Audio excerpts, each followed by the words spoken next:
Shiva Sarveshwaraya Shambho Shambho Mahadevaya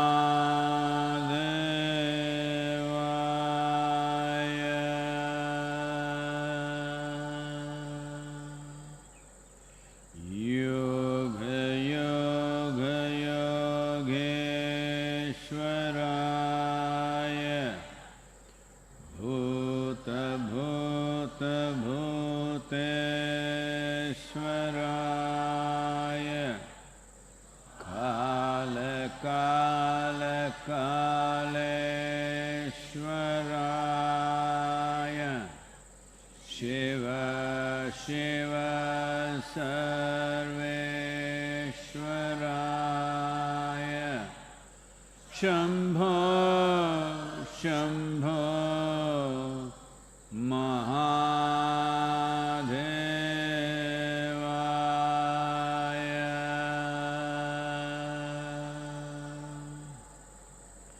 Yoga Yoga Yogeshwaraya Bhuta Bhuta Bhuteshwaraya Kala Kala Kaleshwaraya Shiva Shiva Sarveshwaraya Shambho Shambho Mahadevaya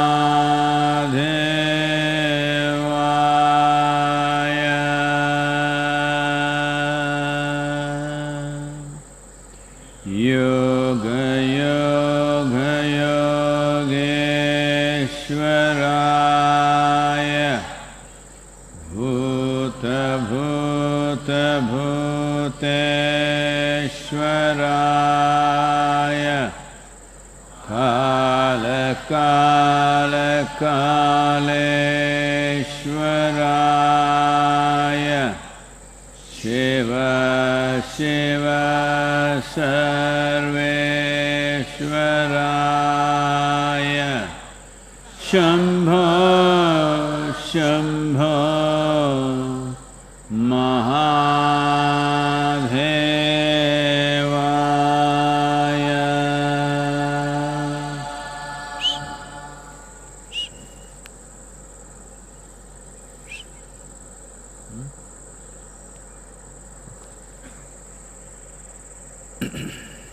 Namaskaram, namaskaram to everyone.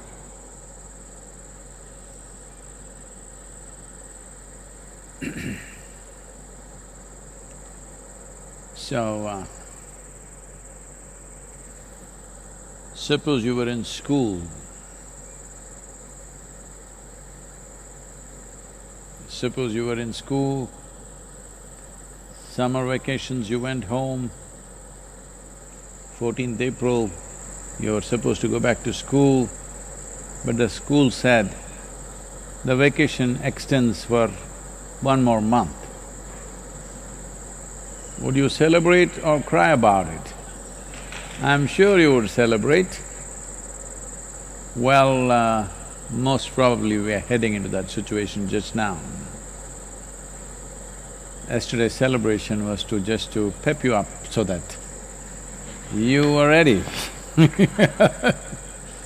Already a few Indian states have declared they will extend the lockdown. There may be some relaxations for certain type of activity, work, industry, but geographical lockdown will continue. District level blockades, state level blocks, and no airline, no railways, this will definitely continue. So, those of you who are on a spiritual path, or so you thought, grand time for you. Those of you who are very strategic thinkers, fantastic time for you. Those of you who thought you are musicians or artists or something, absolutely miraculous time for you.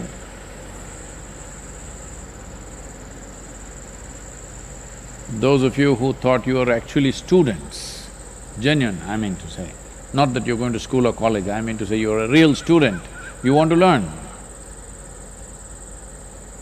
Absolutely beautiful time for you. The only concern is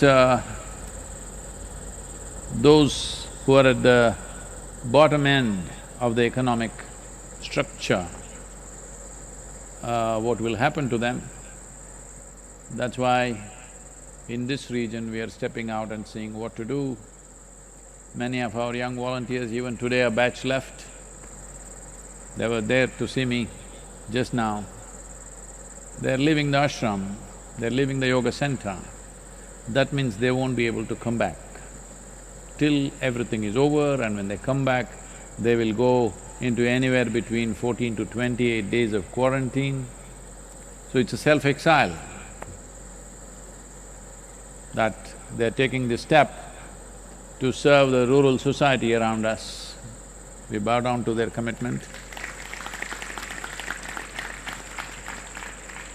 Well, the medical aid in terms of masks, gloves, some safety suits for medical personnel and others that our Chinese volunteers sent has just cleared the customs in Delhi, should be here tomorrow or max day after tomorrow.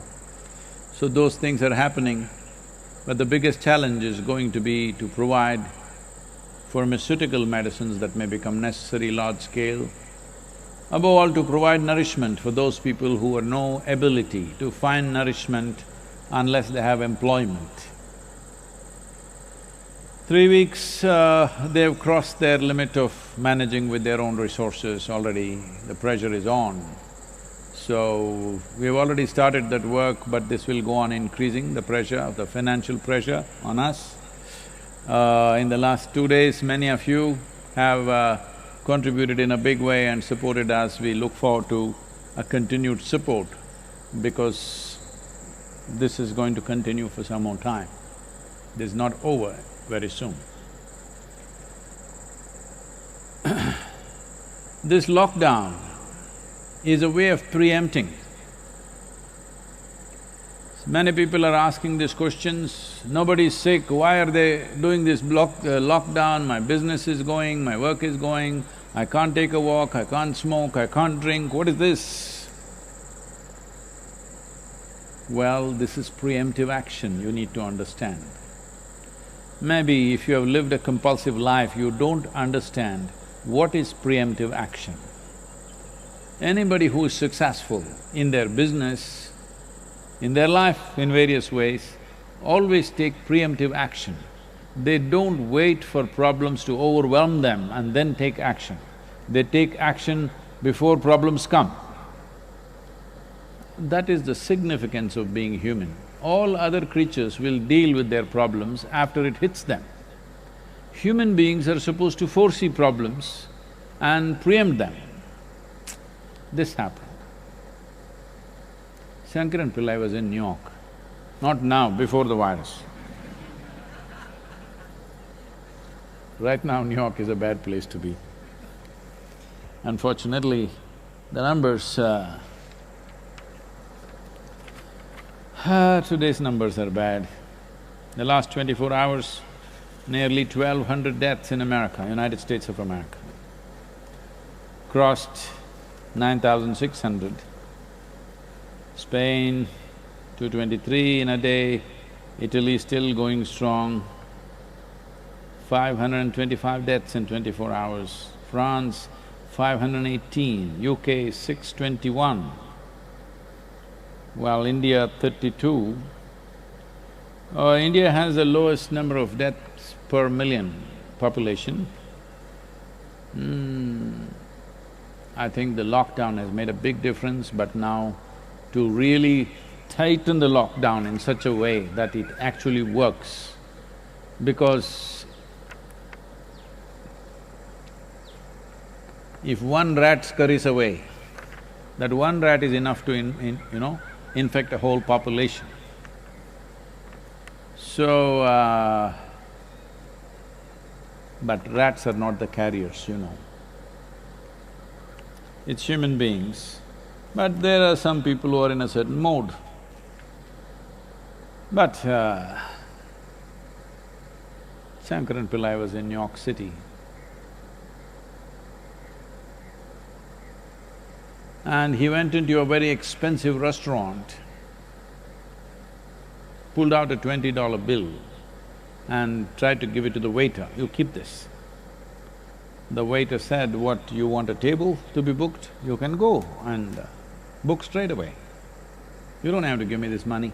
He said, "No, you keep it, I'll tell you, keep it, take it." He took it.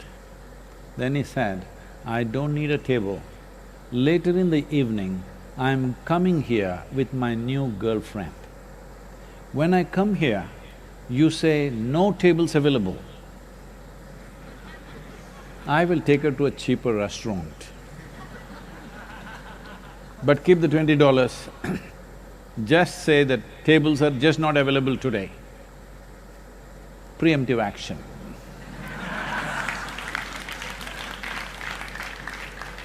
But there are some people, "Why? All these years I've been like this only, why should I change my way? What is the problem? Why can't I go? Why can't I speak in your face like this, as I've always been doing?" You were always doing this, we were just enduring with your bad breath, but now you're bringing death. Bad breath also can kill sometimes.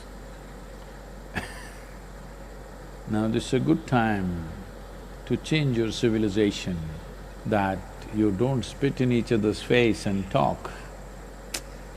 Time to do this, permanently, I'm saying, not just now.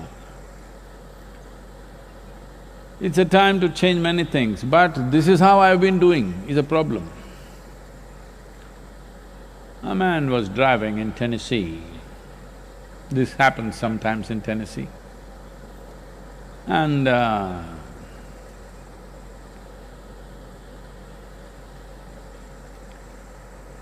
without any warning, a local pickup truck which was driving with some kind of a load suddenly turned off into a small dirt track. Nothing short of a miracle that he did not hit the truck. He braked frantically and somehow stopped, just short. But the pickup truck went away. He got so mad, he chased the truck, stopped him and started yelling. Well, he just looked, "What's the matter with you? I always go down this road. Why didn't you show your hand? Why didn't you indicate?" "No, I always go down this road. That's how I do things. You're supposed to know." So, there are a lot of local people like this who assume things. "Oh, this is the way I do it." No, a time has come that you don't function out of old habits, you function consciously. This could be life and death for somebody else or to yourself. So, very, very important right now. More than government bringing about lockdowns after lockdowns, every citizen standing up and doing the right thing, this is most important. Otherwise, government can announce lockdowns, you keep spreading around yourself, then there is no use. You should understand, this is not about the government, this is not about the administration, this is not about the health officials. This is about your life and the lives around you. Your behavior is going to determine that. This is both an onerous responsibility and a privilege, that simply by doing nothing you can save people's lives. How wonderful is that? But unfortunately, in the last 2 days, the number of medical professionals who have become victims and have died is unusually high, because they're working overtime as they work overtime beyond a certain limit, their immune system comes down. As their endurance comes down, immune system comes down, and because of this they're getting infected, and fatalities have begun to rise among the doctors and nurses. All those people who behave irresponsibly and say, why can't I do this, why can't I do that? I want you to think of a scenario where if the medical professionals in the country and in the world decided enough is enough, if you are not bothered about your life, why are we sticking our necks out, and they stop coming to work, you can imagine what will happen. Then fatalities will rise into millions. This lockdown is a preemptive action to see that such things don't happen. Every one of you must not only cooperate, do whatever tools you have in your hands to convey to every citizen in the country and in the world to see that they behave responsibly. As a generation, if we behave responsibly, we can pass this with minimum losses. Already, I think the death toll is nearing 100,000. It's hitting 100,000 mark. That is not a small loss, but still compared to what can happen, it is a small loss. So let us try to contain this at the minimum possible level, because if we don't do conscious action, responsible action, it can completely harangue this generation in so many different ways, not just in terms of health, in so many different ways. The very way we have been living, we may not be able to live, nobody can afford to live like that anymore, it may become like that. So it's very important that we pass through this next few weeks, whatever number of weeks, really sensibly. Questions? Sadhguru, this question is from Priyanka. Namaskaram, Sadhguru. A lot of times you share strong views on political matters, but sometimes I don't agree. I might be a part of the left-wing liberals, which you call as fanatics or WhatsApp university folk. How do I reconcile with you being my guru and yet us having these opposing views on political matters?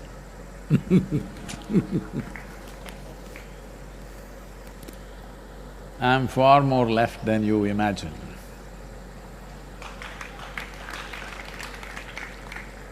But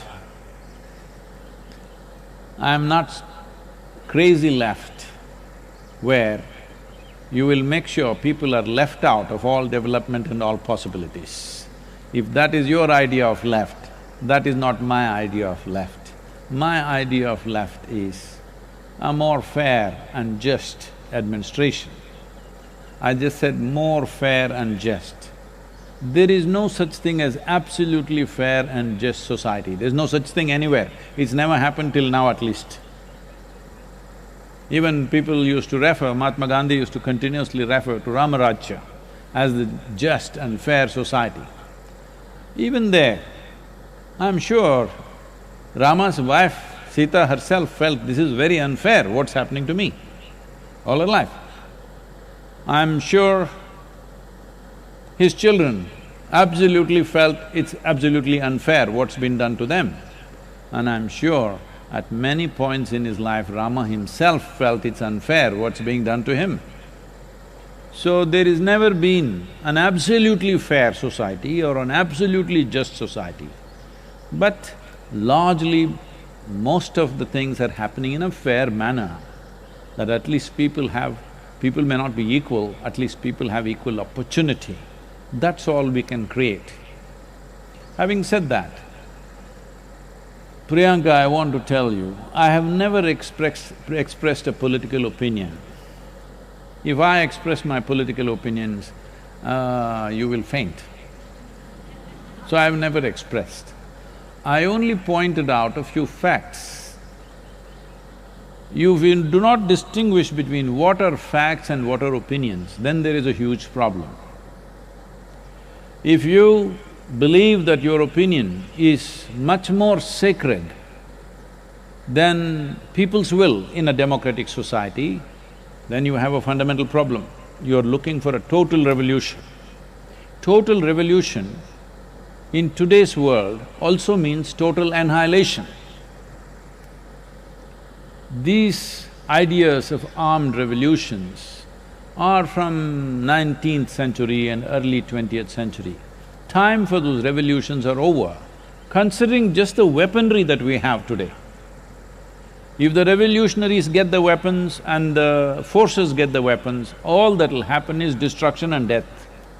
Nothing more will happen. So armed revolution or the period for armed revolution, you are born a little too late. Yes, when we were young, we all thought about armed revolution, always. Those are the times of Charu Majumdar and Somilu and all grand stories, and we all want to go there and fight. But time for that is over, because now if you want to bring any change, especially in this country, you can only do it through democratic process. Democratic process means, if two people stand for election, one will win, one will lose, like in any other game. So if the losers want to pass laws, losers want to carry the trophy, you think that is fair? Is it fair? Those who lost the game will carry the trophy on their head. This is not fair. But right now, that's what you're asking. People have elected a certain government. If they pass the laws, because the fundamental duty, once you get elected, is to pass the laws. If they pass the laws, you say, no, we should pass the laws. You cannot pass this law. You cannot say that. You can express your opinion, what is wrong with the law. You can write, you can vote against it in the parliament or assembly or wherever else, whatever other democratic body you are in. But you cannot say an elected government should not pass laws, that's not democratic. Well, this whole left or people who think they are left, they're not left. I see the way they have structured their life, their ideas, their opinions, their emotions. Left means your life is not about yourself, your life is about the community. That's what communism is. I don't know what kind of left you are, because your lifestyle doesn't show that you are left. Your attitude towards others does not show you are left. And you said, I'm a left liberal. You're definitely not liberal, because only you have the freedom of speech and nobody else has. This is not liberal in my understanding. My idea of liberal is, whatever is in my heart, I will speak. You must listen to me and tell me what's wrong with what I have said. No, you cannot point out one thing, you just say, no, I don't like it. Well, this is like a domestic situation. These things happen between husband and wife, should not happen between you and me. If there is something wrong, there is something where you can point out, this is not correct, this is not logically correct, this is not factually correct, if you tell me, I will bow down to you and correct myself. But you simply don't like it. Well, what can I do if you don't like it? What can I do if you don't like it? People have elected a government passes its laws. We have some concerns about a certain law, we can say, this is our concern, please fix it. But still it is their choice whether they want to fix it or they want to go ahead with it. If you are so concerned about the nation and you want to pass the laws, you must strive hard to win the next election. That's the only way you can do it in a democratic country. That is what democracy means. You lose the election and you want to pass the laws. Life doesn't work like that. It is just that you are not able to digest this simple fact. You think, I'm expressing my opinion. This is not my opinion, this is the fundamental and the foundation of democratic process. So, you say, I will take it to the streets, my right to protest.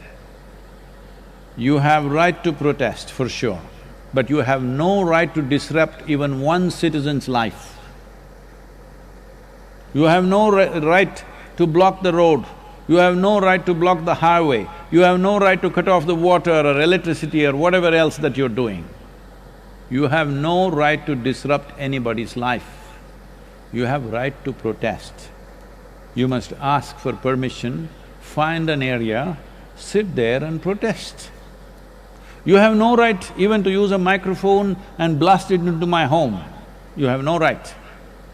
But you have a right to protest in proper platforms. Democratic process has enough platforms where you can protest. You have every right to protest, but do not misunderstand right to protest as right to disrupt. You want to do Quit India movement now. What? You want to do non-cooperation movement now. You should have done it in 1936. Time for that is over. This is your country, this is your government. Now you say, no, it's not my government. That is not democratic, I want you to understand. Majority of the people, when they elect a government, even if you don't like them, personally you may not like them, I'm not saying you must like them, but it's your government, it's government of India, government of Tamil Nadu, government of Karnataka, or whatever the state it is. It is not somebody's government. As everybody is referring to these days, it's become fashionable for everybody to say Modi government. It is not… in my mind, in my heart, it's not Narendra Modi's government. For me, this is India's government. Because it's government of India, I will support the government of India. Not because I'm somebody's fan, not because I belong to any political ideology, simply because I'm a citizen of this India. What that means to me is, because I'm a citizen of this country, the country is offering a certain order, certain facility, certain fundamentals for us to live and work. For that, I bow down and say whatever the government says by law, I will follow that, I'll abide by that because that's a law. Oh, what the laws that you form, I don't agree.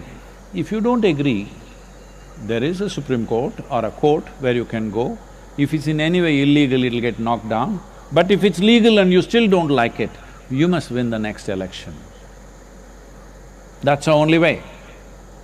You don't have the necessary commitment to strive, to work for these 5 years and somehow win the election next time. You don't have such a commitment. You wanted to sit at home and wine and dine all your life, but you protest about everything that the government does. I'm telling you, my attitude towards government of India is the same, irrespective of who is ruling the country right now. Because for me, government of India is ruling the nation, not Modi government or Manmohan Singh government or somebody's government. In my mind and my heart, it is government of India and I will support. Well, you don't like that. Well, that means you don't like the democratic process. So you should become the Prime Minister without any effort. And what are your credentials? Only thing is you don't like what I say. That's the only credential you have. Now, between you and me as a guru,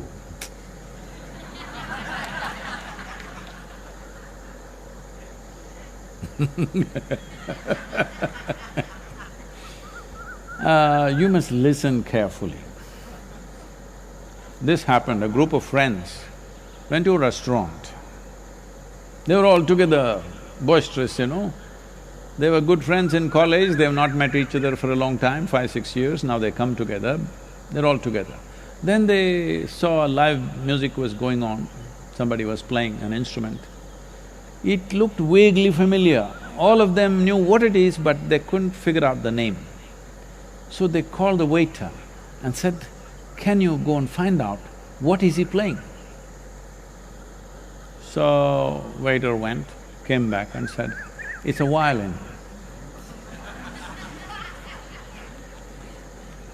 That means you're just hearing things, you're not listening.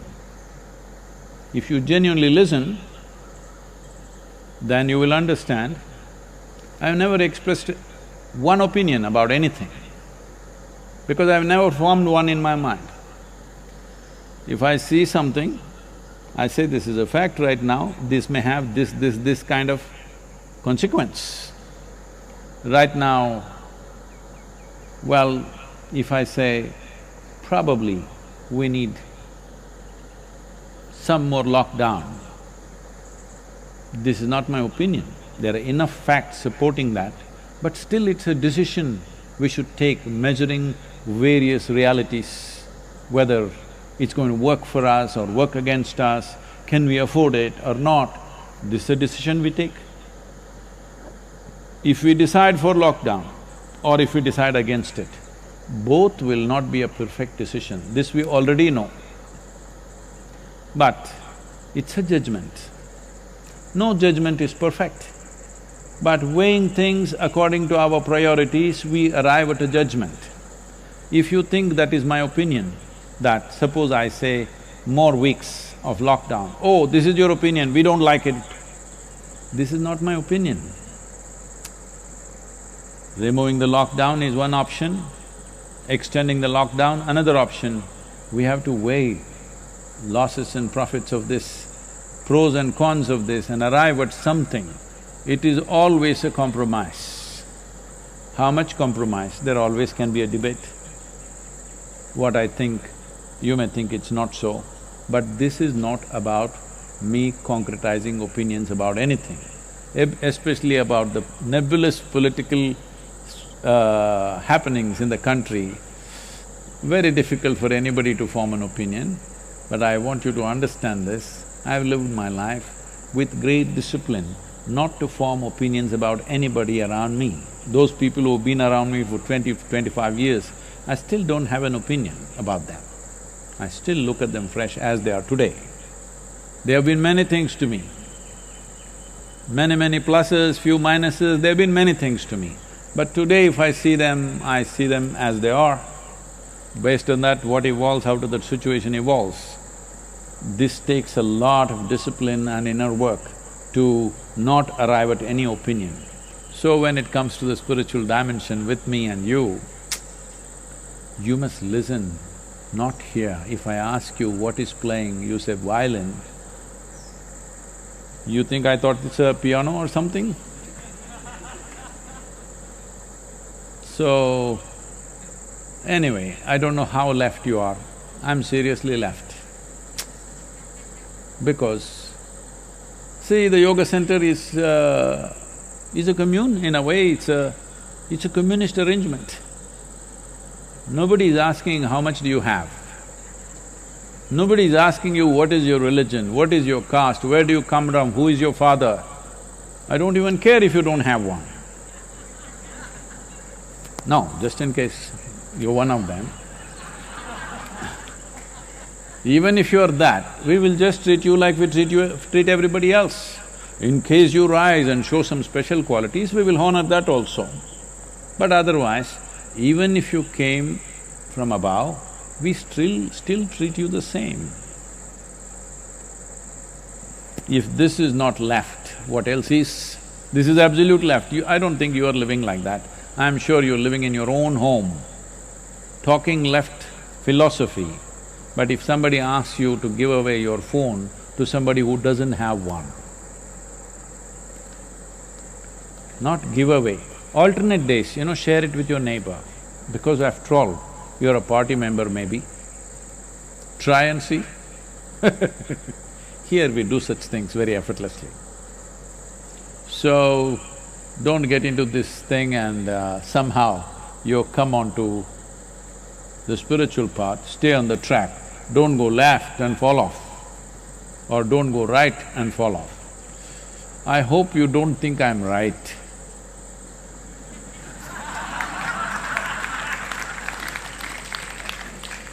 You definitely can't say I am right-wing.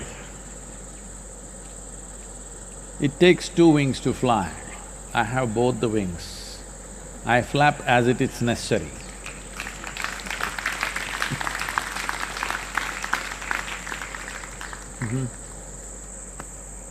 The next question is from Siddharth Wazir. Sadhguru, Jammu and Kashmir needs your presence so that people can focus on something different from the regional issues. Do you have any plans to set foot here?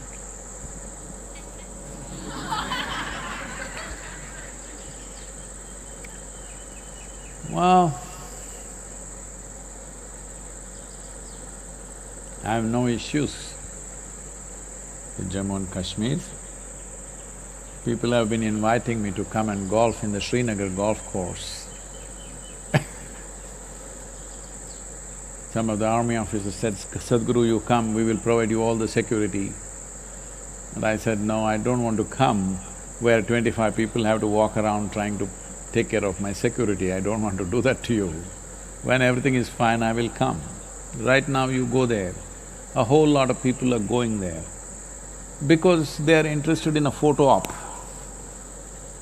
The situation in Kashmir is not yet ripe to do spiritual work. Online we can provide. To go there and to actually do spiritual kind of activity, it's just a photo op, it's not a real thing. Because it is in a certain state of boil, it needs to cool down. In this state of boil, if you go there, you will only instigate certain forces to further go crazy about it. They will become even more insecure and probably get more violent and take that violence out. Maybe I'll be well protected, but they will take it out on somebody else. Those who attended the satsang, they may get killed. Yes, they will, probably. So I don't want to cause such disruptions. It'll be crazy to enter that situation now. It will be just trying to take advantage of something that's happening there, which I will never do. We will not go to Jammu and Kashmir unless we anonymously motorcycle, we may do. But will we go there to conduct mega events? No, I will not do that. They can always access our material free of cost online. And if you happen to be a militant or a terrorist or in some way extreme, we offer inner engineering online free of cost for you. Tools for transformation. Because I want you to understand, there are various aspects to it, I'm not trying to make fun of it. Everybody believes what they believe and they think they're doing the right thing. You always think the other person is crazy. This happened. Two white uniformed guards came to a local farm in Tennessee and asked the farmer, see, a total lunatic has escaped from an institution, we are looking out for him. Did you happen to see him? The farmer asked, what does he look like? They said he's very short and thin and he weighs 295 pounds. The farmer said, what? He's short and thin and weighs 295 pounds? Have we told you he's crazy? So, you never know who is crazy, all right? So, this is not taking a call on somebody is wrong, we are right, that's not about it. Right now, the important thing is to function and to work where you can produce maximum impact, because life is a brief amount of time and energy. It's a limited amount of time and energy. Every human being should understand this. You must always work in a space where you can create maximum impact. Are you choosing an easy place to work? No, where there is maximum impact. Maximum impact can be measured in so many different ways, but definitely not in terms of whether it's easy or difficult to work there. That's not the point. Can you produce some impact or is it just waste of time and energy? That is a call that everybody has to take. I have taken that call. I will not go into war zones and these kind of situations, famines, where people go and give some fruits, bananas, oranges and take pictures and put it in the newspaper. I will not do such things, it's too obscene for me. I will never do such things where there is war, where there is death. We will come and say, I'm going to teach spirituality to you. It doesn't work like that. I need people who have a few things settled in their life and willing to focus on something more profound or a higher dimension. Only then I can work with them. Otherwise, it's spiritual photo op, I don't need. I look spiritual enough, isn't it? Thank you. Yoga yoga yogeshwaraya bhuta bhuta bhuteshwaraya kala kala kaleshwaraya Shiva Shiva Sarveshwaraya Shambho Shambho Mahadeva